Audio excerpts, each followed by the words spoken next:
Batch में आपका स्वागत है। हम कर रहे थे क्लास 9 की गणित मंजरी का chapter 3 the world of numbers. The world of numbers की पूरी एक्सरसाइजेस को कंप्लीट करके हम आ चुके थे एंड ऑफ द एक्सरसाइजेस पे। एंड ऑफ द एक्सरसाइजेस के 11 क्वेश्चन हम कंप्लीट कर चुके हैं। इस वीडियो में हम question number 12 and question number 13 को करेंगे। तो क्वेश्चन नंबर 13 पे आपका स्टार मार्क दिया हुआ है। आपको पता होगा कि गणित मंजरी के हर एक्सरसाइज के एंड में कुछ क्वेश्चंस पे आपके स्टार मार्क दिए हुए हैं। तो वो स्टार की मीनिंग क्या है, उस स्टार वाले क्वेश्चन का क्या मतलब है, जानेंगे हम इसी वीडियो के एंड में। तो जानने के लिए वीडियो को पूरा देखिएगा, बिल्कुल भी स्किप नहीं करिएगा। चलिए स्टार्ट करते हैं क्वेश्चन नंबर 12 से। Question number 12 is a rational number in its lowest form has denominator 2 की power 3 multiply 5. How many decimal places will its decimal expansion have? Explain your answer. ये हमें given है तो इसको हम लिख देते हैं डिनोमिनेटर हमारा क्या है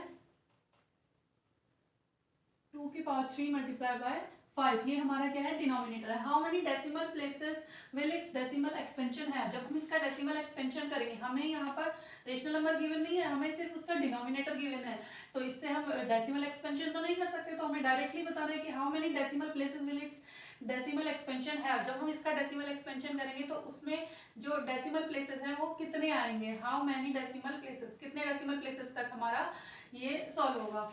तो कैसे पता करेंगे इसमें, तो इसका ये ट्रिक होती है कि 2 और 5 में से मैक्सिमम जो पावर होगी हमारी वही क्या होगी हमारी, उतने ही हमारे डेसिमल एक्सपेंशन होंगे।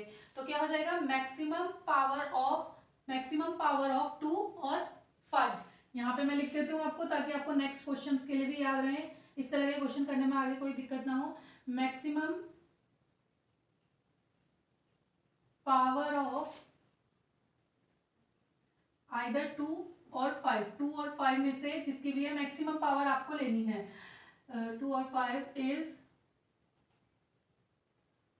डिनोमिनेटर में, ठीक है ना, इज द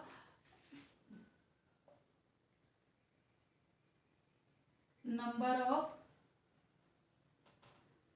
डेसिमल प्लेसेस। तो कितना हो जाएगा आंसर हमारा, मैक्सिमम पावर 2 और 5 में से किसकी कितनी है, 3 है। यहाँ पे 1 है, यहाँ पे 3 है, तो कितनी मानी जाएगी 3। तो आंसर इज आपका 3। तो डेसिमल प्लेसेस कितने आ जाएंगे आपके 3। यहाँ आप लिख सकते हो number of decimal places is equal to 3. Okay, now come to the question number 13.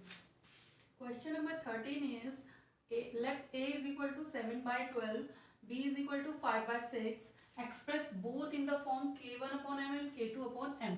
यहाँ पे हमें a and b को इस फॉर्म में लेके आना है। मीन्स 7 अपॉन 12 है, 5 अपॉन 6 है, देखो यहाँ 12 है एंड 6 है, और यहाँ पर दोनों में m है, यानी कि हमें डिनोमिनेटर क्या करना है, सेम करना है। Where k1 and k2 and m are integers, जहाँ पे k1 k2 और m जो है हमारे इसके न्यूमरेटर एंड डिनोमिनेटर हैं, ये क्या है इंटीजर्स हैं। And k2 minus k1 is greater then 6, और k2 माइनस k1, अगर हम k2 माइनस k1 करें तो हमारा 6 से बड़ा आता है, ठीक है। तो पहले यहाँ तक का क्वेश्चन करते हैं हम, उसके बाद आगे का रीड करेंगे।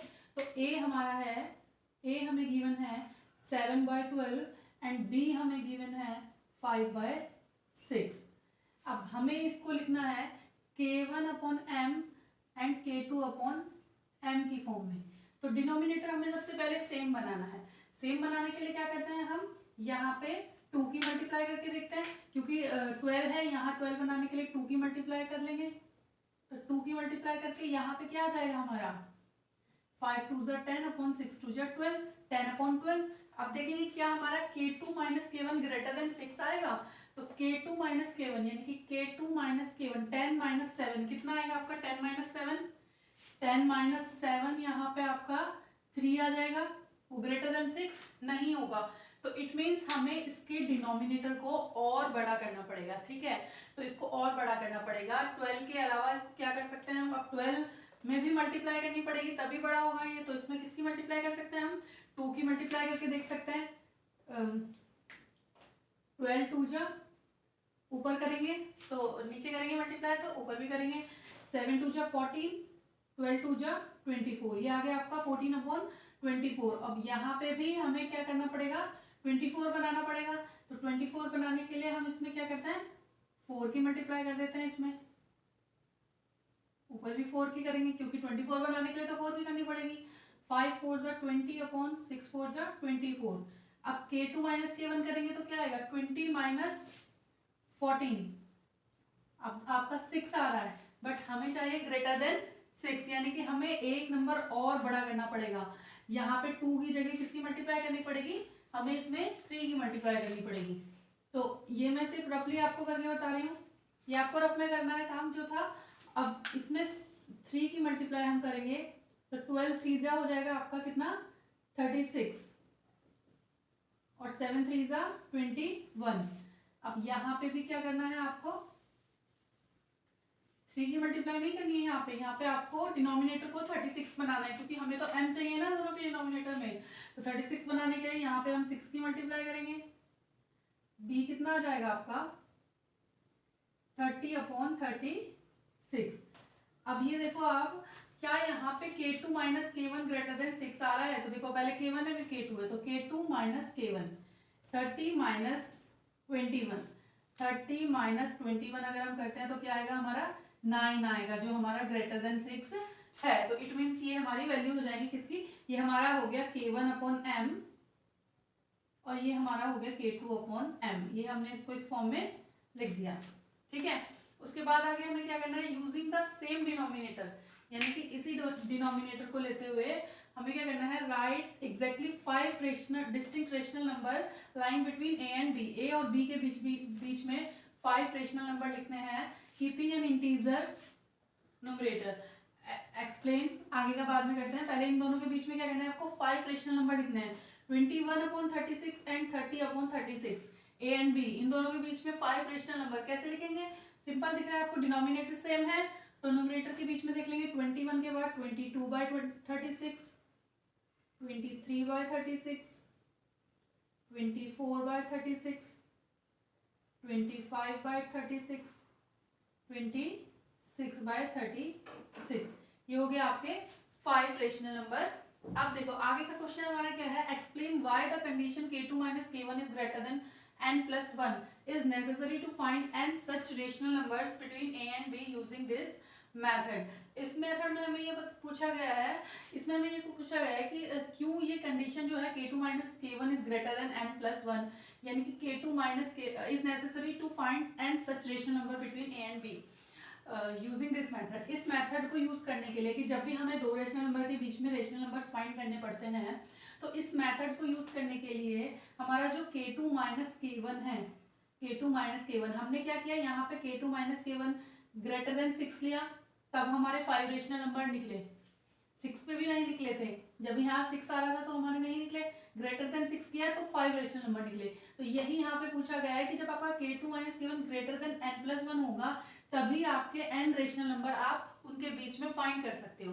तो ऐसा क्यों है, तो ऐसा क्यों है, देखो जब हमारा K2 माइनस K1 हम निकाल रहे हैं, इट मीन्स वो K2 माइनस K1 क्या है, इन दोनों के बीच में गैप है, ठीक है ना। तो 21 और 30 के बीच में कितना गैप है, 9 का गैप है, तभी तो यहाँ पे 30 माइनस 21 करके 9 आया। तो ये क्या है, आपका गैप है। ये आप गैप अगर आपका n प्लस 1 से ज्यादा होगा तभी तो आप n रेशनल नंबर फाइंड कर पाओगे उनके बीच में। अगर ये गैप आपका 6 से ज्यादा होगा, 7 से ज्यादा होगा, तभी आप इसके बीच में 6 रेशनल नंबर फाइंड कर पाओगे। अभी हमें 5 करने थे तो हमारा गैप क्या 6 से ज्यादा होना चाहिए, तब हम उसके बीच में 5 रेशनल नंबर फाइंड कर पाएंगे। अगर हमारा ये गैप कम होगा तो हम इतने रेशनल नंबर इसके बीच में फाइंड ही नहीं कर पाएंगे, ठीक है।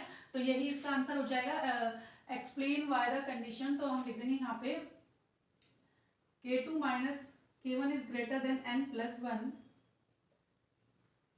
is necessary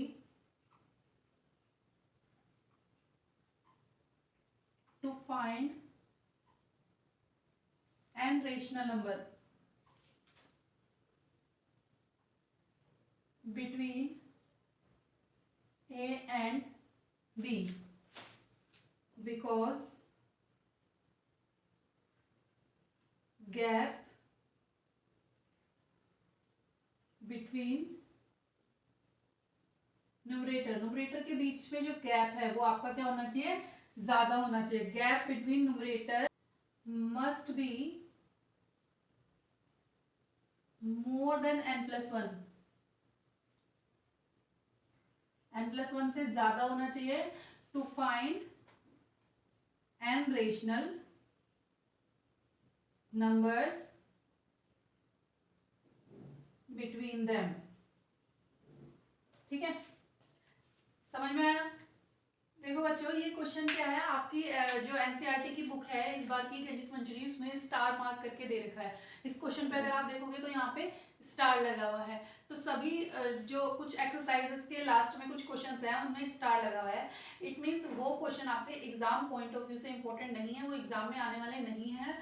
वो स्टार लगे हुए क्वेश्चन आपको सिर्फ इसलिए दिए गए हैं ताकि आपका आईक्यू लेवल अच्छा हो सके, ताकि आपका अंडरस्टैंडिंग लेवल अच्छा हो सके, आपको ये सब अच्छे से समझ में आ सके। डीपली नॉलेज के लिए आपकी इस तरह के क्वेश्चन इसमें डाले गए हैं। अदरवाइज ये क्वेश्चन एग्जाम में आने वाले बिल्कुल भी नहीं है। इनको सिर्फ आपको अच्छे से समझना है। ये आपकी एनसीईआरटी बुक में क्लियरली मेंशन हो रखा है स्टार्टिंग में कि इस बुक में आपके जो स्टार मार्क क्वेश्चन है वो एग्जाम में नहीं आने वाले हैं। वो सिर्फ आपके आईक्यू लेवल को, अंडरस्टैंडिंग लेवल को अच्छा करने के लिए इस बुक में डाले गए हैं। ओके, इसी के साथ ही क्वेश्चन नंबर 13 हो जाता है कंप्लीट। अगर आपको ये क्वेश्चन समझ में आया हो, ये वीडियो अच्छा लगा हो, तो वीडियो को लाइक करें, अपने फ्रेंड्स के साथ शेयर करें और चैनल को सब्सक्राइब करते हैं। मिलते हैं नेक्स्ट क्वेश्चन के साथ नेक्स्ट वीडियो में।